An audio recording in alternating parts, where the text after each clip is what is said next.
चालू तो उन्होंने ही किया था। हो गया नहीं शुरू कर दिया शुरू। हाँ कर दिया।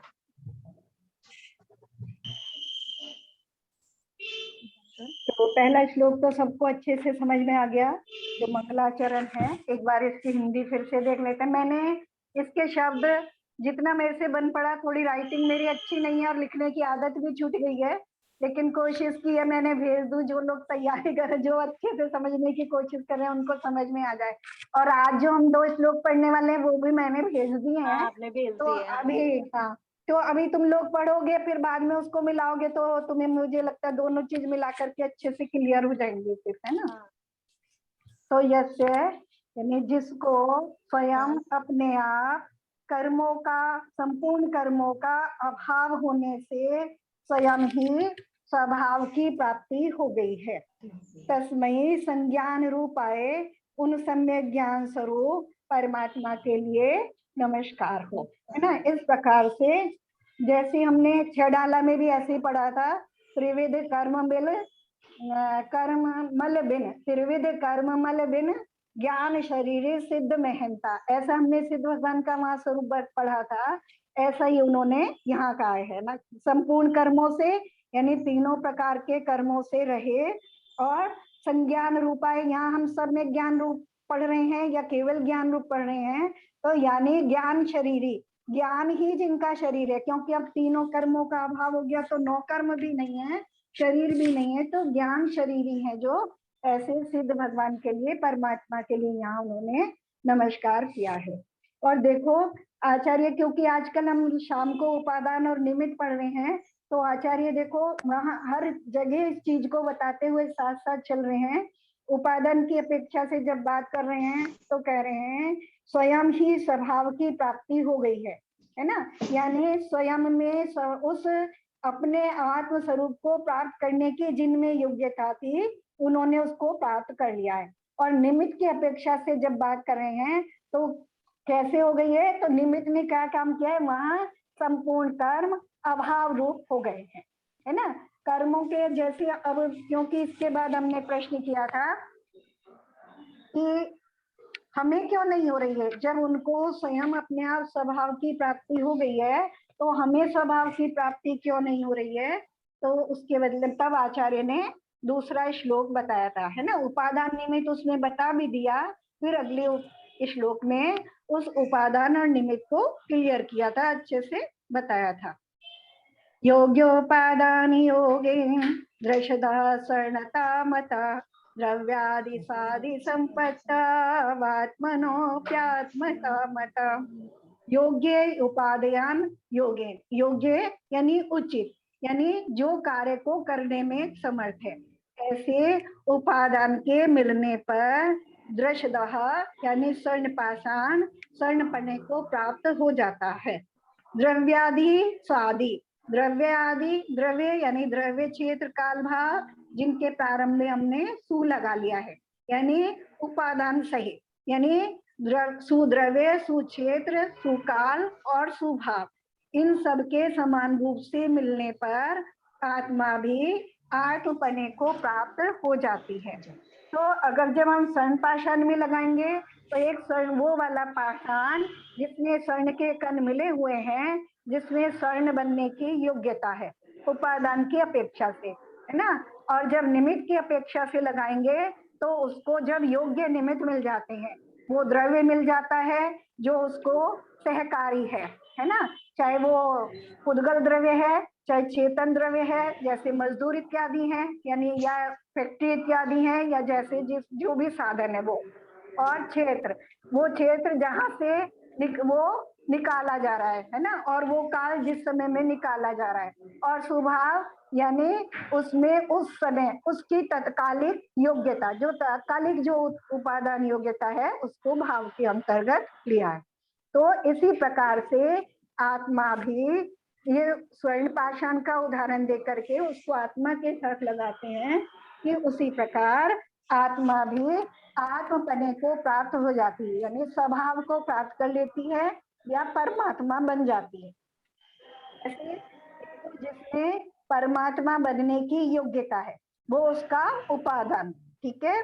और सुद्रव्य सुचेत, सुद्रव्य यानी जो नो कर्म और द्रव्य कर्म का जो संयोग है वो उस प्रकार का हो, उस प्रकार का नो कर्म मिले, यानी वज वश नारा संहन इत्यादि मिले, और द्रव्य कर्म यानी द्रव्य कर्म का भी उस समय उस प्रकार की योग्यता हो, यानी जिनमें उस समय क्षय होने की योग्यता हो, जिन कर्मों में उस समय क्षय होने की योग्यता हो, ऐसा द्रव्य मिले।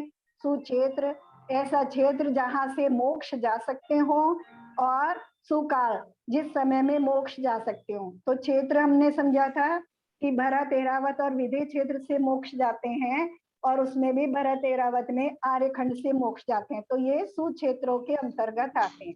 और काल, चौथे काल में ही मोक्ष जा पाते हैं, तो चौथा काल। और स्वभाव, और स्वभाव यानी जीव के उस प्रकार के परिणाम जिनमें उस समय कर्मों के क्षय में निमित्त बनने की योग्यता हो, वो स्वभाव। इस प्रकार से हमने 2 श्लोक पढ़े, तो इनका हमारा रिवीजन हो गया। तो मेरे हाँ, ख्याल जो से हाँ बोलो। आंटी जो सुद्रव्य बोला है तो वो पर्याय की अपेक्षा बोला है। देखो, बात दोनों चीज की बात कर रहे हैं ना, निमित्त और उपादान दोनों की बात कर रहे हैं, क्योंकि कभी भी एक वस्तु से कार्य नहीं होता है ना। जब भी कार्य होगा उपादान की अपनी योग्यता भी होगी, और निमित्त भी हम उन्हें कह रहे हैं अपने कार्य की अपेक्षा से दूसरे जो उपादान जो द्रव्य है उनका उपादान उस समय हमारे लिए सहकारी कारण बन रहा है, तो उसे हम निमित्त कह रहे हैं। ठीक है, तो हाँ, तो उसमें द्रव्य में हम जैसे मनुष्य पर्याय से ही मोक्ष जा सकते हैं। मैंने थोड़ा उसको शॉर्ट में करके ऐसे ले लिया क्योंकि पहली क्लास में हो गया था, तो उसमें सब चीजें आ जाती है। जैसे मनुष्य भव से ही मोक्ष जाते हैं, तो मनुष्य पर्याय होनी चाहिए, है ना। उसमें भी मनुष्य पर्याय, मान लो हम कहें अभी तो मनुष्य है नहीं, जैसे अपन जैसे इसमें बोलते हैं उपादान और निमित्त, है ना। तो उपादान की शक्ति भावों में है और निमित्त की शक्ति सुद्रव्य के माध्यम से कही है शायद। हाँ, यहाँ उन्होंने उसको द्रव्य के माध्यम से, क्योंकि स्वभाव को लिया, पहले उपादान की बात ऊपर कर दी, त्रैकालिक उपादान की बात कर दी, है ना। जिस जीव में भव्य पना है ना, जिसमें भव्य होने की योग्यता है, मोक्ष जाने की योग्यता है, वो उसकी क्या हो गई, त्रैकालिक योग्यता हो गई, है ना। और फिर मान लो हम अभी मोक्ष जा सकते हैं, लेकिन अब हमें वर्तमान में वो योग्यता नहीं है मोक्ष जाने की, यानी जिस समय वो योग्यता होगी तो वो तात्कालिक योग्यता कहलाएगी, तो वो हमारे भाव, उसी समय तो हम ऐसे परिणाम कर पाएंगे ना। भाव का मतलब परिणाम ही होता है ना मुख्य रूप से, ऐसे परिणाम जो कर्मों के उस प्रकार की परिणति होने में निमित्त हो। हमारे परिणाम कर्मों में निमित्त होंगे ना क्षय होने में, और कर्मों का जो क्षय होगा वो हमारे परिणामों में निमित्त होगा। कर्म द्रव्य की अपनी योग्यता है तात्कालिक, और हमारे परिणामों की अपनी तात्कालिक योग्यता है।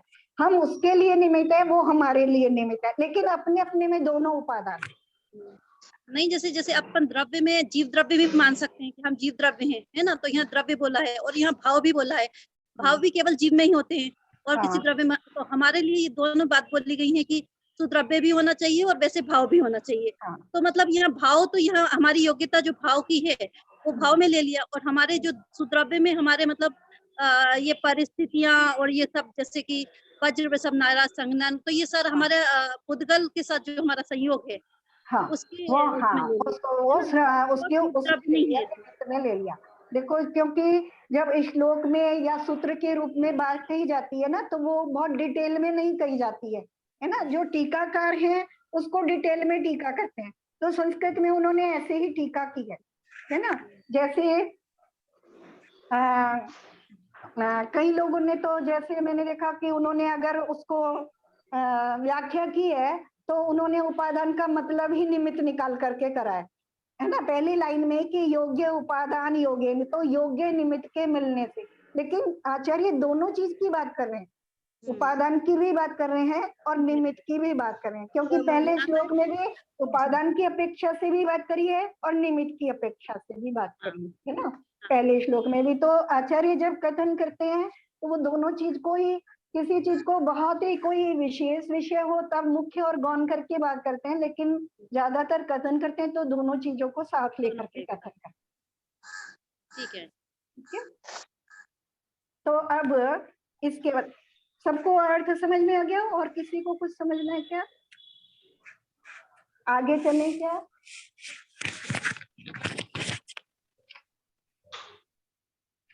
हाँ चलो सकते हैं। इसके बाद हमने प्रश्न किया था कि हमें ये सब चीजें कैसे प्राप्त होंगी, है ना। अब जब हमने आचार्य का जीवन परिचय देखा था तो हमने एक चीज देखी थी, एक तो वो आचार्य थे, है ना, और वो इसी पंचम काल के लगभग 6वीं शताब्दी के में आचार्य हुए थे, है ना। तो जब 6वीं शताब्दी में आचार्य हुए थे तो उस समय भी मोक्ष जाने की योग्यता नहीं थी, ठीक है।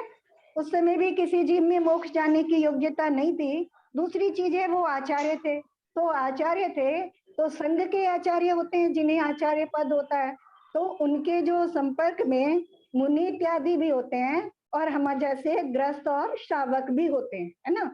तो जैसे हमारा प्रश्न तो ये होगा, हम ग्रस्त हैं तो हमारा प्रश्न होगा कि हमें ये सब चीजें कैसे मिलेंगी, लेकिन जो मुनि इत्यादि हैं उनका प्रश्न होगा कि जब इस काल में मोक्ष नहीं जा सकते तो व्रत इत्यादि करने का क्या लाभ है ना। तो दोनों के प्रश्नों का उत्तर, दो प्रकार के प्रश्न है ना। तो कि ये जो चीजें हैं अबे हमें इस तरह के ना तो हमारा निमित्त है ना हमारा उपादान है, तो हमें इस समय व्रत इत्यादि करने का क्या लाभ है, ये मुनियों का प्रश्न हो सकता है, उनके शिष्यों का प्रश्न हो सकता है, और ये चीजें हमें कैसे कब प्राप्त होंगी ये हमारा प्रश्न हो सकता है, ठीक है। तो अब आचार्य तीसरा श्लोक क्या है पढ़े। पहले थोड़ा थोड़ा धीरे धीरे पढ़ते हैं फिर आराम से पढ़ेंगे, लेकिन कठिन।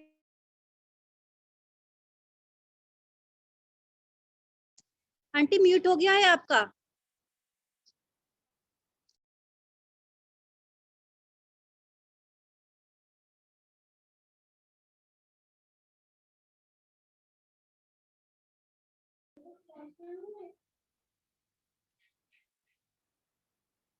आवाज आ रही है? हाँ अभी आ रही है। वरम व्रतई पदम देवम, वरम व्रते पदम देवम देवम न व्रतैर न व्रते बत नारकम वर्तनारकम छाया तपस्थयोर छाया तपस्थयो भेदः भेदः प्रतिपालयतोर महान। प्रतिपालयतो महान्। वरम व्रतई पदम देवम वरं व्रते पदं देवं न व्रतैर्बत नारकम न व्रते वर्तनारकम् छाया तपस्थयोर भेदः छाया तपस्तयोर्भेदः प्रतिपालयतोर महान। प्रतिपालयतो महान्। परम व्रतई पदम देवम वरं व्रते पदं देवं नाव्रतैर्बत नारकम न व्रते वर्तनारकम् छाया तपस्थयोर्भेदः छाया तपस्तयोर्भेदः प्रतिपालयतोर महान। प्रतिपालयतो महान्। हाँ, पहले शब्दों का अर्थ देखेंगे फिर उसे इकट्ठा करके पढ़ेंगे और फिर उसका भाव देखेंगे, है ना। वरम, वरम मने श्रेष्ठ है या अच्छा है, व्रतई व्रतों के द्वारा, पदम पद को या स्थान को, देवम देव पद को, देव स्थान को प्राप्त करना, या स्वर्ग को, देव को या स्वर्ग को, है ना। व्रतों के द्वारा देव पद को प्राप्त करना अच्छा है, श्रेष्ठ है। आधी लाइन का अर्थ हो गया व्रतों के द्वारा, व्रतई व्रतों के द्वारा देवम पदम देव पद को प्राप्त करना वरम अच्छा है। ना व्रतई व्रत नारकम, न अव्रतई, न में से अ अलग कर लेंगे, न अव्रतई, अव्रतों के द्वारा, है ना। बत, बत मने होता है खेद, है ना। जब उनके मुनि शिष्यों ने ऐसा प्रश्न किया तो उन्हें खेद हुआ। एक तो ऐसे शब्दों का प्रयोग कभी कभी जो छंद होता है उसकी मात्राओं को पूरा करने के लिए किया जाता है। तो यहाँ बत शब्द जो है खेदवाचक है, जैसे हम कहते हैं अरे, है ना, खेद व्यक्त करेंगे, अरे ऐसा नहीं, तो इसका अर्थ नहीं लगाएंगे, बस भाव समझेंगे हम इसका। बत मने खेद होता है। ना अव्रतई, अव्रतों के द्वारा नारकम, है ना, अव्रतई अव्रतों के द्वारा, यानी व्रत नहीं, अव्रतई माने क्या होता है? अव्रतई माने क्या होता है? व्रतों का न करना, अव्रतई, है ना। व्रत का मतलब हमने समझा था ना, व्रत का मतलब क्या होता है? व्रत करते हैं पण नियम। हाँ, अनुव्रत और महाव्रत, हाँ व्रत, हाँ है ना। पांचों पापों व्रतों का व्रतों का मतलब जब भी हम मतलब निकालेंगे तो पांचों पापों से पापों का विरक्त होना व्रत है ना। अच्छे से परिभाषा याद करने की, व्रत की परिभाषा क्या है? पांचों पापों से विरक्ति विरक्त होना। व्रत है ना। और पांचों से पापों से विरक्त ना होना, उनमें लगे रहना, वो अव्रत है। ठीक है, अव्रत क्लियर हो गया जी है ना। आंटी। अव्रतों के द्वारा नारकम, नारकम पदम यानी नरक को प्राप्त करना, न वरम, है ना, ना लगा ना, अव्रतई से पहले ना लगा दिया, ना, न वरम अच्छा नहीं है। व्रतों के द्वारा देव पद को प्राप्त करना अच्छा है, लेकिन अव्रतों के द्वारा यानी पापों में लगे रहकर नरक में जाना अच्छा नहीं है। ठीक है, अब उसके लिए उदाहरण देते हैं, दूसरी लाइन में उदाहरण देते हैं। छाया तपस्थयोर भेदः, छाया और आतप दो अलग अलग शब्द हैं। मैंने जो शब्दार्थ लिख के भेजे हैं उनमें अलग अलग करके लिखा है, तो अब तुम यहाँ पे समझ रहे हो तो तुम्हें वहां समझ में आ जाएगा। और फिर स्थयो, स्थयो इष्ट शब्द से यानी स्थित होना इसका मतलब है, और दो द्विवचन है तो दोनों में लगेगा, छायास्थ और आतपस्थ। छाया मने छाया और आतप मने धूप, और स्थ मने खड़ा हुआ। ठीक है, स्थित, छाया में स्थित और धूप में स्थित। भेद मने अंतर, है ना। प्रतिपालित मने प्रतीक्षा करने वाला। महान मने बहुत बड़ा।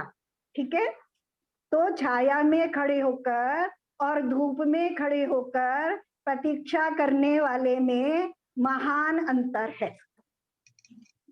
उदाहरण समझें कि मान लो 3 व्यक्तियों को कहीं जाना है ना, तो एक व्यक्ति की अभी प्रतीक्षा करना है और 2 लोग प्रतीक्षा कर रहे हैं।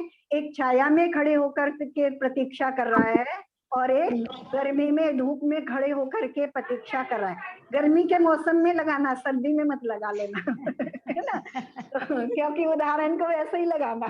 छाया में लगेगा, अगर सर्दी में खड़े होके कर रहा तब तो अच्छा है, लेकिन यहाँ आतप बता रहे हैं। आतप, आतप शब्द वही यूज किया जाता है जहाँ धूप हमें कष्टकारी हो रही हो, है ना। तो छाया में खड़ी होकर और धूप में खड़े होकर प्रतीक्षा करने वाले में महान अंतर है। तो अर्थ क्लियर हो गया। जी आंटी। व्रतों के द्वारा देव पद को प्राप्त करना अच्छा है, श्रेष्ठ है, और अव्रतों के द्वारा यानी व्रत रहित होकर के नरक जाना अच्छा नहीं है। किस प्रकार से? जैसे छाया में खड़े होकर और धूप में खड़े होकर प्रतीक्षा करने वाले में बड़ा महान अंतर है। ठीक है, ये तो अर्थ हो गया। अब भाव बताओ, इसमें दोनों लोगों के प्रश्नों का उत्तर कैसे मिल गया इसमें? मतलब अभी तो मोक्ष नहीं जा सकते हैं, तो अभी हाँ। देव पद को प्राप्त करना श्रेष्ठ है। हाँ और मतलब छाया में खड़े, मतलब यही है कि छाया में खड़े होकर प्रतीक्षा करने जैसा है हाँ कि माने बाद में हम देव पद को प्राप्त करके बाद में मोक्ष को प्राप्त कर सकते हैं, बाद में मनुष्य पद प्राप्त। है ना। वैसे उसको जैसे परंपरा से मोक्ष का कारण भी इसी तरह से आचार्य ने कह दिया है। तो यहाँ मुनियों के प्रश्न का तो डायरेक्ट ही उत्तर मिल गया कि अगर तुम व्रतों का पालन नहीं करोगे तो पांचों पापों में लिप्त होगे और नरक में जाओगे, है ना। तो नरक वहां से, यहाँ से अगर व्रतों का पालन करके, क्योंकि व्रत निमित्त रूप है ना, व्रत साधन है। हम पहले भी पढ़ आए हैं कि जहाँ उसमें पढ़ा था ना, हमने 6 डाला में पढ़ा था कि जो मोक्ष मार्ग है वो 2 प्रकार का है, जो सत्यारत रूप सुनिश्चय कारण सो व्यवहारो। जो आत्मा के परिणाम है वो सत्यार्थ रूप है, वास्तव रूप है, और जो व्रतादि है वो कारण है। क्योंकि जब व्यवहार चारित्र का व्यवहार रत्नितय का जब आचार्य ने वर्णन किया था तो उसको प्राप्त करने के जितने भी साधन हैं उनको व्यवहार में यानी कारण में, साधन में रखा था। तो व्रत जो है वो साधन है, कारण है ना। तो व्रतों के द्वारा अगर इस अभी हमने व्रत धारण किए हैं, आपने अगर अभी व्रत धारण किए हैं तो अभी आप भले ही मोक्ष ना जाओ लेकिन स्वर्ग में जाओगे, है ना। और स्वर्ग में जाकर के तुम अगली पर्याय की वहां प्रतीक्षा करोगे, तो उस प्रतीक्षा को साता पूर्वक करोगे और स्वर्ग में जाकर के जैसा हम पढ़ते हैं वहां से हमें धर्म के साधन भी मिल सकते हैं, वहां से हमें डायरेक्ट भगवान की देशना इत्यादि सुनने को मिल सकती है ना। तीर्थंकरों से सीधा हमारा संपर्क हो सकता है, तो वहां में ऐसे साधन उपलब्ध हैं। लेकिन नरक में उस प्रकार का आगे का पुरुषार्थ करना कठिन होता है। अच्छा, अब हमारा प्रश्न आता है कि अब हमारा प्रश्न था कि हमें ये सब कैसे मिलेंगे, तो आचार्य इसमें हमारा भी उत्तर दे रहे हैं। पीछे के जो छंद है उसमें काल की बात कराए है ना, सुकाल। तो जब कोई भी कार्य होगा वो सुकाल में होगा, जब उसका समय आएगा। सुकाल का मतलब जब उसका उचित समय आएगा। तो अब उचित समय है, जो समय है वो तो अपने समय पे ही आएगा, उसको पहले नहीं लाया जा सकता, है ना। तो जब तक समय नहीं आता तब तक हमें क्या करना चाहिए, तो ये हमें आचार्य हमारा मार्गदर्शन कर रहे हैं। तो जैसे एक उदाहरण समझते हैं कि एक व्यापारी है ना, बहुत बड़ा व्यापारी है, उसकी अपनी कंपनी है, बड़ा सा ऑफिस है, उसमें बड़ी सी कुर्सी डाल के बैठा है ना, बड़े आराम से, और अपना जो अपनी व्यवस्था चला रहा है। एक उसका बच्चा है, छोटा बच्चा है, और वो अपने पिता से अगर ये कहता है कि मुझे भी इस कुर्सी पे बैठना है और मुझे भी आपकी तरह इस ऑफिस को चलाना है, तो पिता उसको क्या कहेंगे, क्या जवाब देंगे बता। अभी तुम योग्य नहीं हो इस हाँ, पहले मेरे जितने बड़े हो जाओ, बड़े हो जाओ, बड़े पहले हो जाओ। बड़े हो जाओ, मेरे जितने बड़े हो जाओ, ठीक है। मेरे जितने बड़े हो जाओ, तो मेरे जितने बड़े होने में तो जितना समय, मान लो अभी वो 10 साल का बच्चा है, उसे 21 साल का होना है, तो 11 साल तो लगेंगे, समय तो लगेगा ही, है ना। और समय, अब जो समय है वो उसको किस तरह से बिताए, उस समय को जब तक वो उस योग्य होगा, हाँ उसी अभ्यास में लगे, मतलब उसी के अनुसार, हाँ उसी के अनुसार अपना हाँ, उसके अनुसार योग्यता प्राप्त करने के लिए, है ना। जो जैसे वो चाहे कि मैं गली में बच्चों के साथ खेल करके इस योग्य बन जाऊं, तो नहीं होगा, नहीं, उसे हाँ। स्कूल जाना पड़ेगा, उस तरह की अपनी योग्यता प्राप्त करनी पड़ेगी, है ना। तो ऐसे ही आचार्य हमारे लिए भी शिक्षा दे रहे हैं कि जब तक ऐसी चीजें, जब तक वो समय नहीं आता, तब इन सबको, इन योग्यताओं को प्राप्त करने के लिए व्रतों को धारण कर, ठीक है। अब जिसको समझ में आ जाए वो व्रत धारण करने का, जिसको अभी तो हम सब लोग ये हम लोग तो नरक में जाने वाले हैं, कोई व्रत नहीं धारण किए हैं अभी। हाँ, देखो अपनी सामर्थ्य के अनुसार शावक भी 16वें स्वर्ग तक जा सकता है ना। क्या है व्रत, हाँ श्रावक मतलब अणुव्रत तो लेना ही होगा ना। हाँ, अनुव्रत। लेकिन जब हमें ये समझ में आ गया कि व्रत लेने का मतलब क्या है, पांचों पापों का बचना, है ना, उनको त्याग करना, तो क्या हमें इतना तो समझ में आना ही चाहिए कि अब मुझे अगर नरक नहीं जाना है तो मुझे अपने पांचों पापों से यथाशक्ति बचने का प्रयास करना चाहिए, ठीक है। हिंसा में मैं यथाशक्ति बच सकता हूँ, झूठ बोलने से बच सकता हूँ, झूठ बोलने से बच सकते हैं नहीं, चोरी करने से बच सकते हैं नहीं, है ना, अभ्रम से कुशील सेवन करने से बच सकते हैं कि नहीं, है ना, परिग्रह का परिमान कर सकते हैं कि नहीं, चाहे जितना भी करें लेकिन कर तो सकते हैं ना, है ना। हमने भले ही व्रत नहीं लिए हैं लेकिन फिर भी हम इन पांचों पापों से बच सकते हैं, है ना। व्रत हमने नियम पूर्वक नहीं लिए हैं, थोड़ी सी कमजोरी है, लेकिन हम फिर भी ऐसा आचरण कर सकते हैं, ऐसा संभव है, कठिन नहीं है, कर सकते हैं, ठीक है। एक बार फिर से अर्थ देख लें, भाव भी समझ में आ गया ना कि आचार्य क्या कहना चाह रहे हैं, है ना, कि जब तक अगर अभी मोक्ष नहीं जा पा रहे हैं और फिर हम तो खैर लगे भी हैं, हम लोग लगे हैं ना कि कम से कम अगर फल नहीं लग रहे हैं अभी तो हम कम से कम बीज तो डाल ही सकते हैं ना, इतना पुरुषार्थ में तो लगे हैं कि कम से कम हमें सम्यक दर्शन प्राप्त हो जाए और हम बीज डाल लें। क्योंकि जो सम्यक दर्शन है वो हमने सम्यक दर्शन की महिमा पढ़ी थी कि सम्यक दर्शन सही जो है वो उसमें हमने तत्वार सूत्र में भी पढ़ा, फिर हमने छेड़ाला में पढ़ा, है ना। सम्यक दर्शन सहित होने पर, अवृत्ति होने पर भी, क्योंकि जो सम्यक दृष्टि का आचरण है वो भले ही व्रत संयम धारण ना करे पर उसका आचरण अनर्गल नहीं होता है ना, वो फिर भी नैतिक आचरण के अंतर्गत ही, इन व्रतों के आचरण के अंतर्गत ही अपना आचरण करता है ना, और स्वर्ग को प्राप्त करता है, निश्चित रूप से स्वर्ग जाता है, ये निश्चित। ठीक है, तो इतना पुरुषार्थ तो कर ही सकते हैं। तो व्रतों के द्वारा देव पद को प्राप्त करना श्रेष्ठ है, लेकिन अव्रतों के द्वारा यानी व्रत रहित होकर नरक जाना श्रेष्ठ नहीं है, अच्छा नहीं है। जिस प्रकार से छाया में खड़े होकर और धूप में खड़े होकर प्रतीक्षा करने वाले में महान अंतर होता है। ठीक है, यानी जब तक वो समय नहीं आता तब तक मुझे अपना आचरण किस प्रकार का करना चाहिए। अब इसके बाद क्या प्रश्न आएगा बताओ।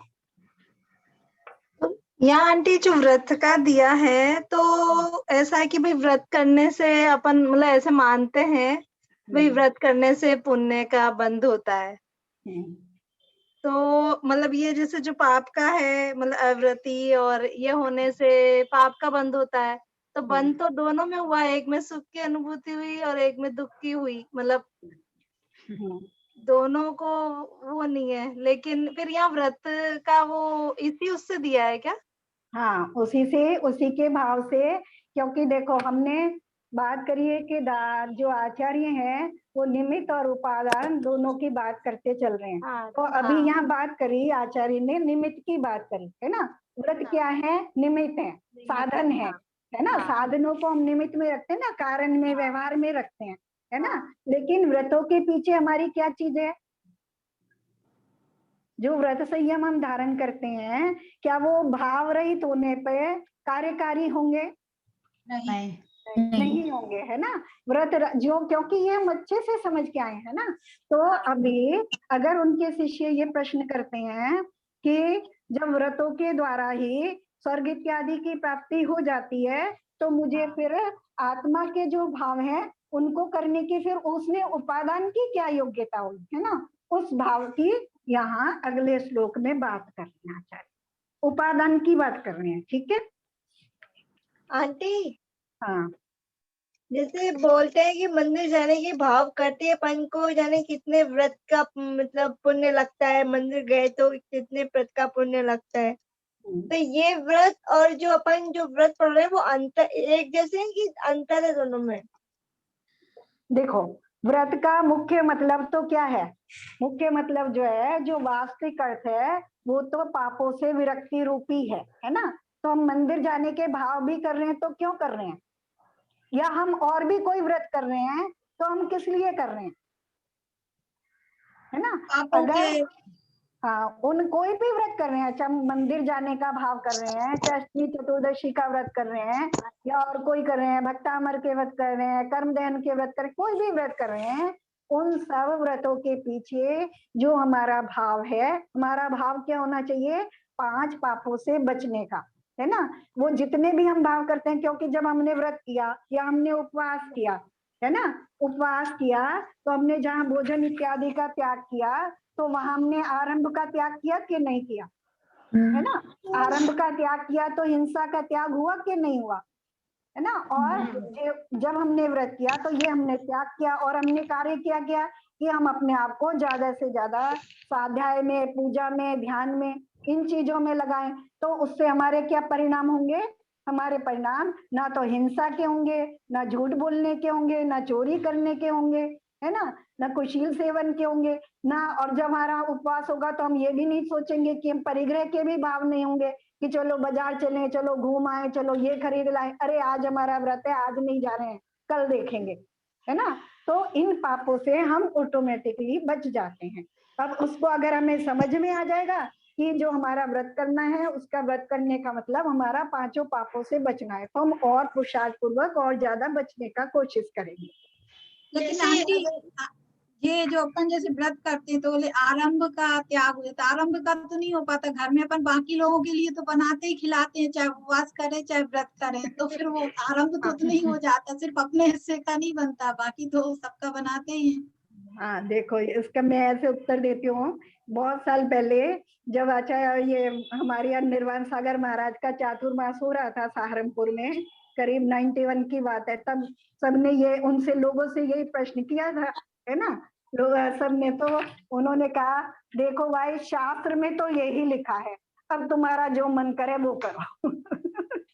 एक ही प्रश्न है, शास्त्र की परिभाषा तो यही है, सिद्धांत तो यही है ना, सिद्धांत यही है, अब जो तुमसे बने तुम वो करो, जो तुम्हें समझ में आए वो करो।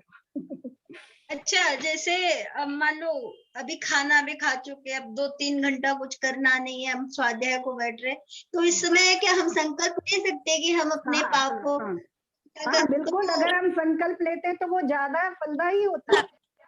तो अगर हम ये संकल्प ले ले तो व्रत का थोड़ा तो पुण्य मिल जाएगा ना, जिससे कि भाई हम इतनी देर तो हमें कुछ करना नहीं, अब हम संकल्प ले ले कि भाई हम इतनी देर हमारे पापों का त्याग कर रहे हैं। हाँ, और देखो प्रमिला, मैं अपने हिसाब से उत्तर देती हूँ अपने, क्योंकि मैं भी ग्रस्त हूँ, मैं भी करती हूँ, है ना। तो उसमें भी देखो बहुत सारी चीजें हम टाल सकते हैं।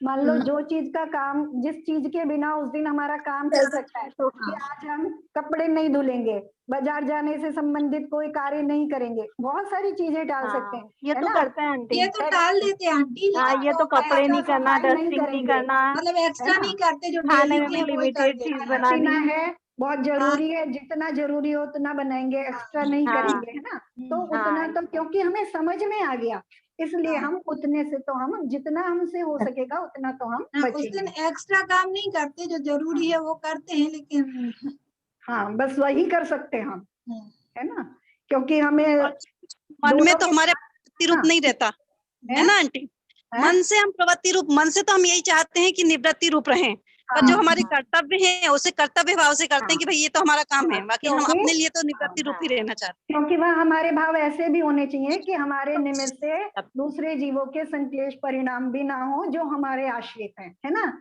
वहाँ हमारा ये भी भाव होना चाहिए, ठीक है ना। और उनसे अगर कहीं हो रहे हैं तो उनको प्रेम के साथ समझा करके थोड़ा सा एक दिन के लिए एडजस्ट कर सकते हो, है ना, इतना कर लो, आज के दिन ऐसे कर ही लेते हैं घर पे सब लोग ना, सब कर लेते हैं जिनको समझ में आ जाता है। और जो हम हमारे जैसे भाग्यशाली हो जिनको लोग सहयोग कर देते हो, है ना, हम भाग्यशाली हैंगे ना, तो हमें ऐसे लोग मिलेंगे, है ना, ऐसे हमें निमित्त भी मिल जाएंगे कि वो हमें सहयोग करें।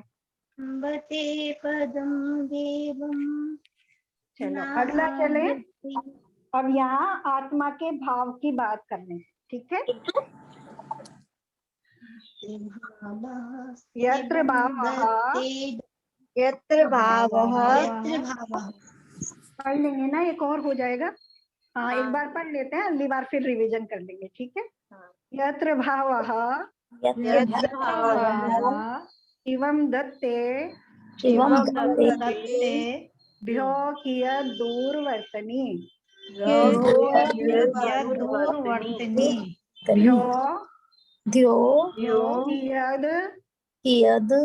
दूरवर्तिनी यत्र भावः शिवम दत्ते भ्यो कियद् दूरवर्तिनी यो नयत्याशु गव्यूतिम कोशार्धे किम स सीदति यो नयत्याशु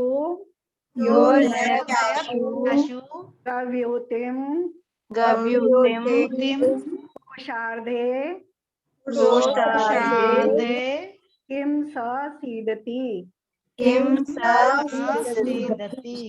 यत्र भावः शिवं दत्ते यत्र भावं शिवं दत्ते द्योकिय दूरवर्तिनी द्योर्वर्तिनी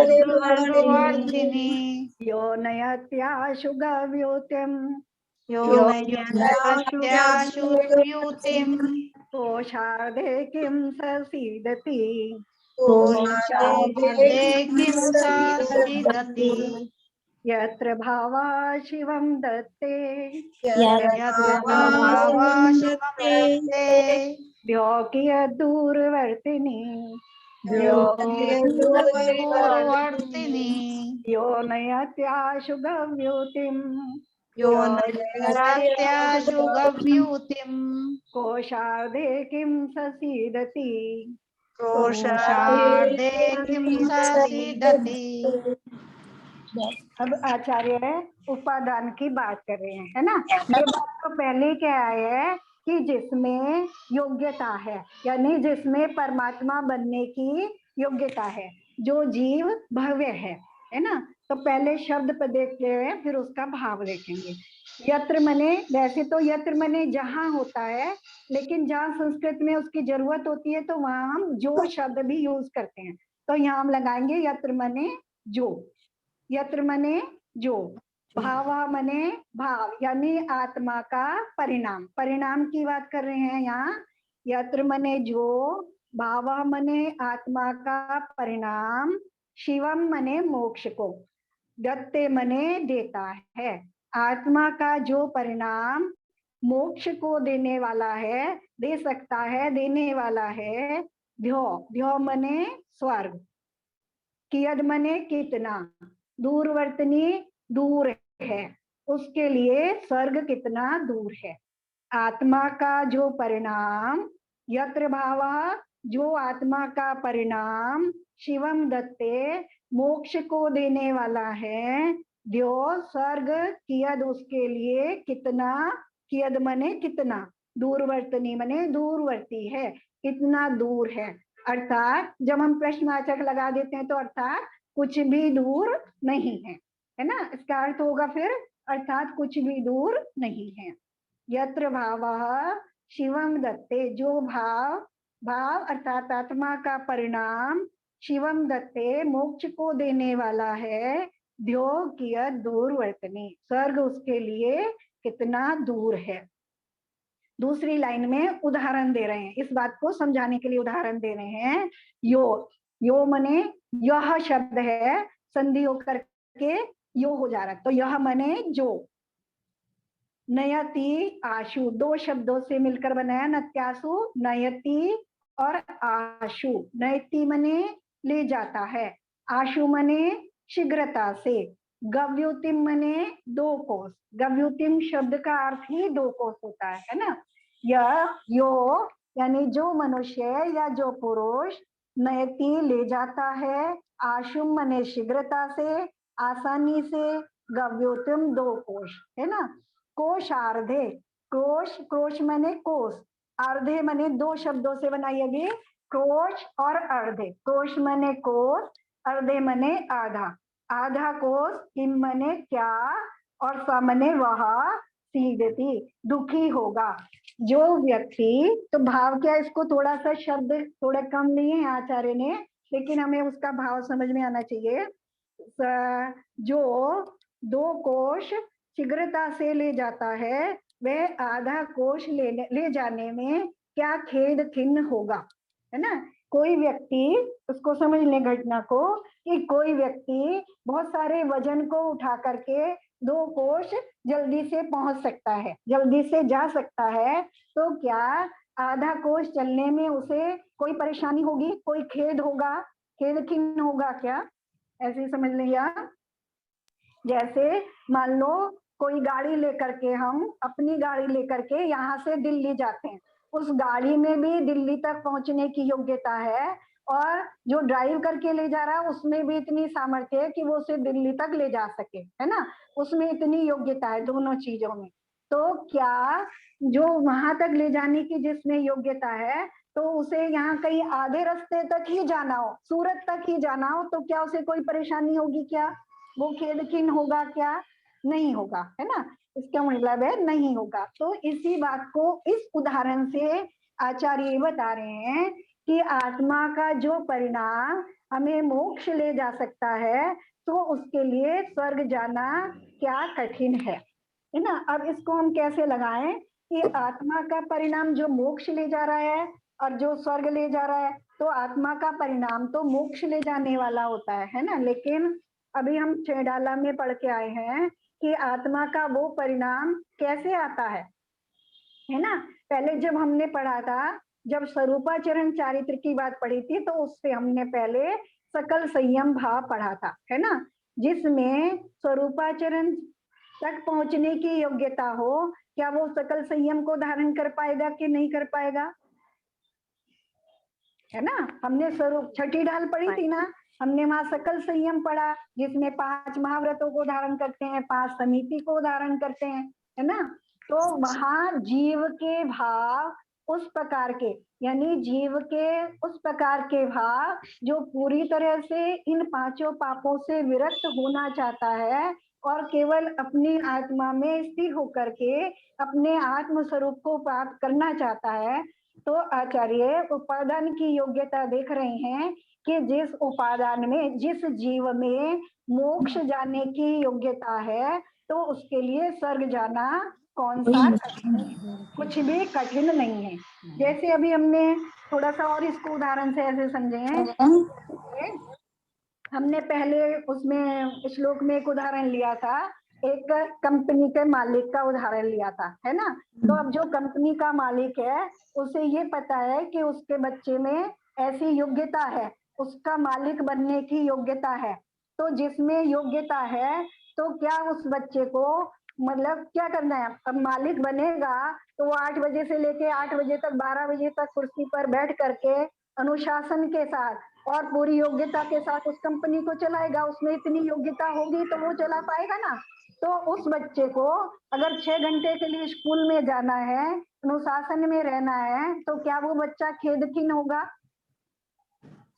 नहीं होगा, क्योंकि उसे वैसा बनना है। तो ऐसे ही आत्मा के वो जो परिणाम है, जो हमारे मतलब पापों से विरक्ति रूप जो हमारे परिणाम होते हैं और अपने में ही पूर्ण रूप से आना चाहते हैं, ऐसे वो आत्मा के परिणाम, उन परिणामों के, क्योंकि अभी हमारा सुकाल सुक्षेत्र इत्यादि नहीं मिला है, तो इस कारण से वो स्वर्ग तक ही हमें रोक लेते हैं। लेकिन हमारे परिणामों में ऐसी योग्यता है, वो तत्काल में ऐसा निमित्त मिलने के कारण ऐसे नहीं हो पा रहे हैं। तो आचार्य को दिख रहा है कि भविष्य में उसमें ऐसी योग्यता है।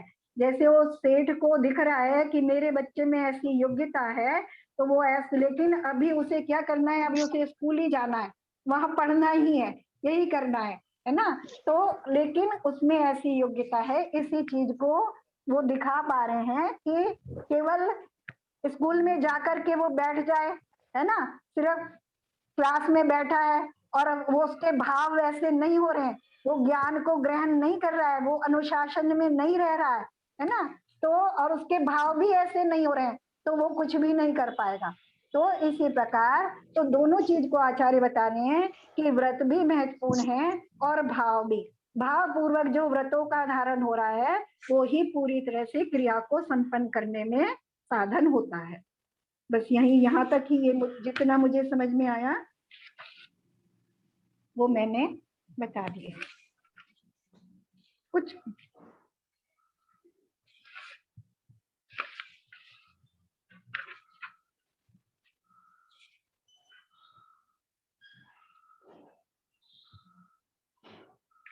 मैंने शब्द भेजने में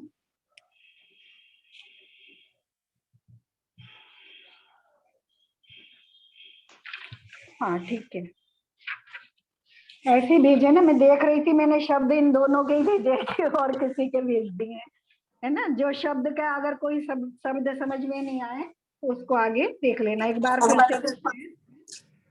यत्र भावः शिवम दत्ते, जो परिणाम, आत्मा का जो परिणाम मोक्ष को देने में समर्थ है, यानी आत्मा में ऐसे परिणामों तक पहुंचने की योग्यता है जो उसे मोक्ष तक ले जाएं, है ना।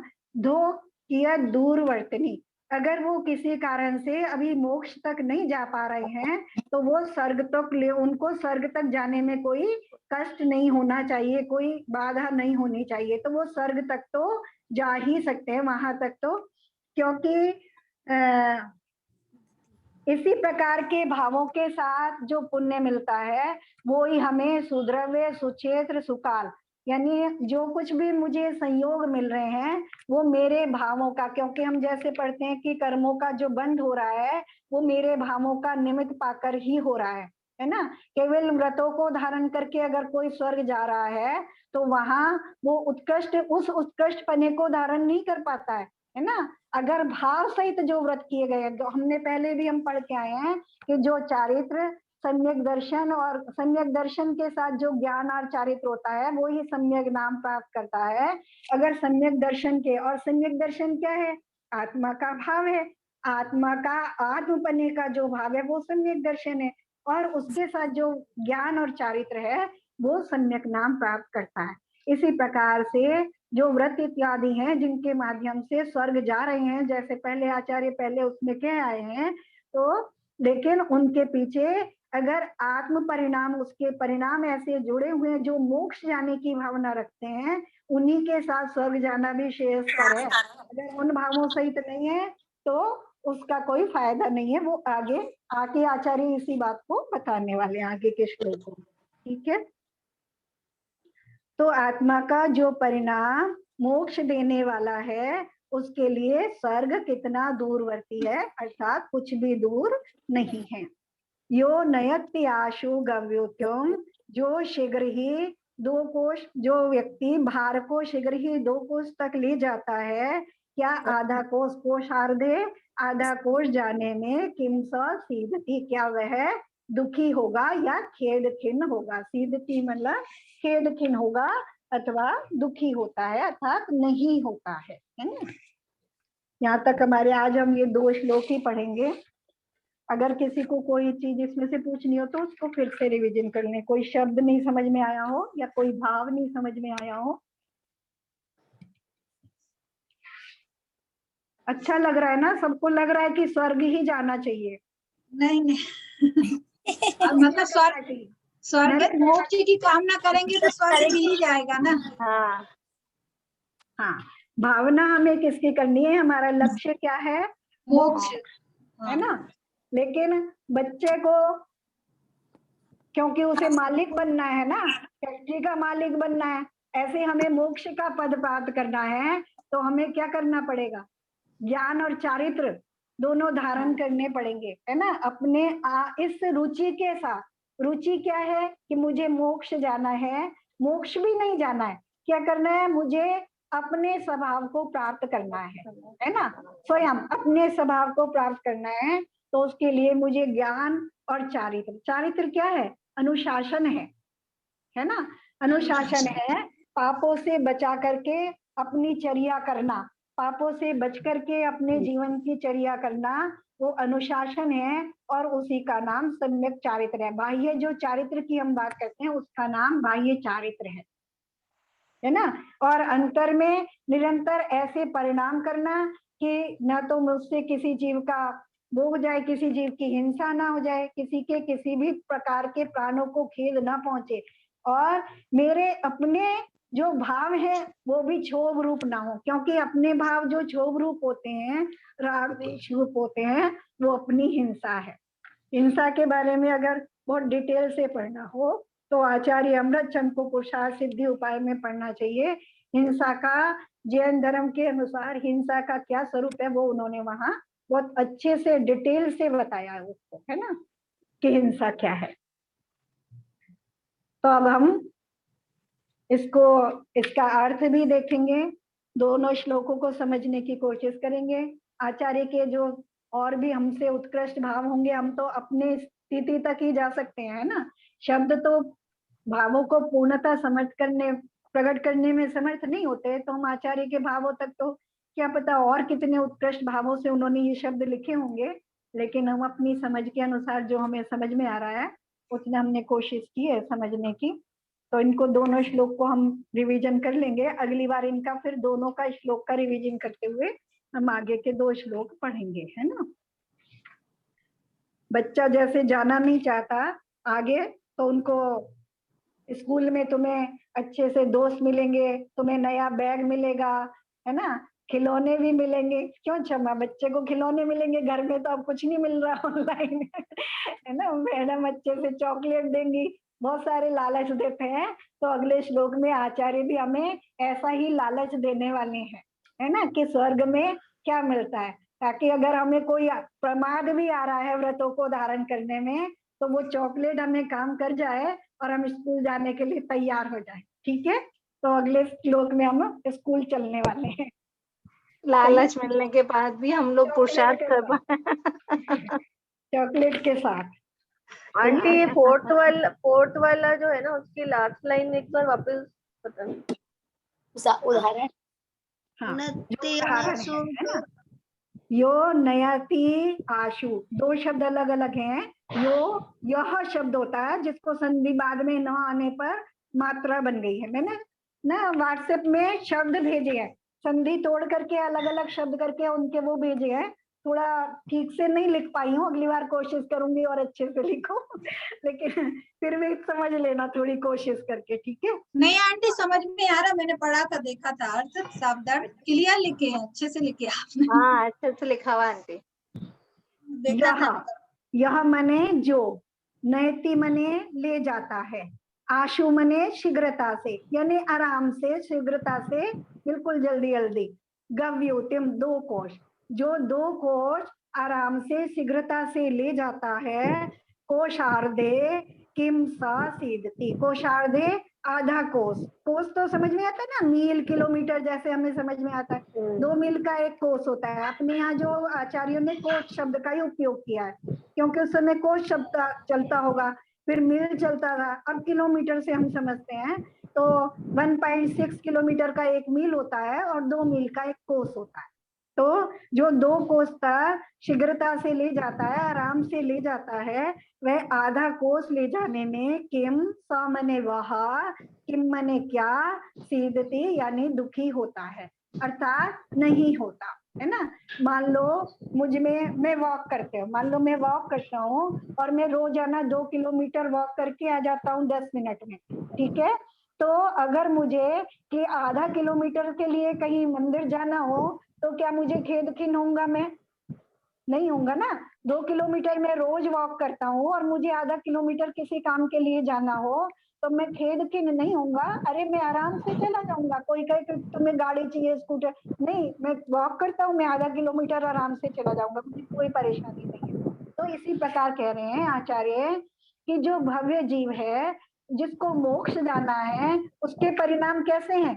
वो ऐसे उत्कृष्ट परिणाम करने वाला है जो उसको मोक्ष ले जाएंगे, है ना। तो उस उत्कृष्ट परिणामों को करने की जिसमें योग्यता है, क्या वो ऐसे शुभ परिणाम नहीं कर पाएगा जो उसे स्वर्ग ले जाए?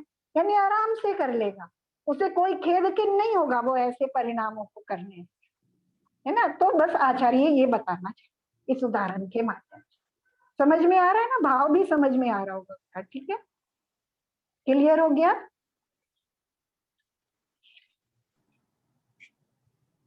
चलो बस यहीं तक आज करते हैं, समय भी हो गया अपना।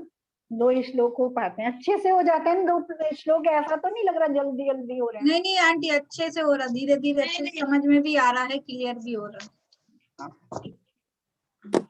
जिनवानी स्तुति कर लूं।